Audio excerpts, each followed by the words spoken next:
નમસ્કાર વિદ્યાર્થી મિત્રો, નવા વિડીયોમાં તમારું સ્વાગત છે। આજના વિડીયોમાં આપણે વાત કરવાના છે જે વિદ્યાર્થી મિત્રો ગવર્મેન્ટ એક્ઝામની તૈયારી કરી રહ્યા છે તેમના માટે વેકેન્સી આવી ગઈ છે। ojas.gujarat.government.in ની વેબસાઇટ ઉપર જઈને તમે ચેકઆઉટ કરી શકો છો।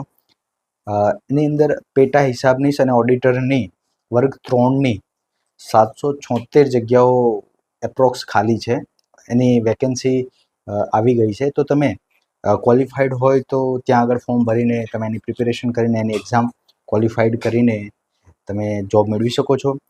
એની થોડી વિગતે જોઈ લઈએ, ડિટેલમાં તમે ત્યાં જઈને ચેકઆઉટ કરી શકો છો। અને ઉપર છેલ્લી ત્યાં આગળથી આપણે જોઈ લઈએ છે, ઉમેદવાર ભારતનો નાગરિક હોવો જોઈએ અને એજ લિમિટ છે 20 વર્ષથી ઓછી અને 35 વર્ષથી વધુ ના હોવી જોઈએ। અને કયા કયા વ્યક્તિઓ ક્વોલિફાઈડ છે? BBA, BCA, BCom, BSc, BA વગેરે જે લોકોએ કમ્પ્લીટ કરેલું છે એ વિદ્યાર્થી મિત્રો આની અંદર એપ્લાય કરી શકે છે।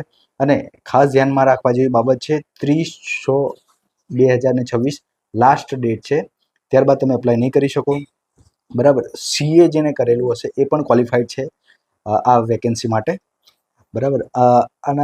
આની જે એક્ઝામ છે 2 સ્ટેજમાં લેવાશે, પ્રિલિમ્સ અને મેન્સ, બરાબર। બંનેની ફીસ અલગ અલગ પેડ કરવાની રહેશે। પ્રિલિમ્સની પણ ફી હશે અને મેન્સની પણ એક્ઝામની ફીસ રહેશે, ઠીક છે। વિડીયો ગમે હોય તો લાઇક, શેર અને સબસ્ક્રાઈબ કરી દેજો।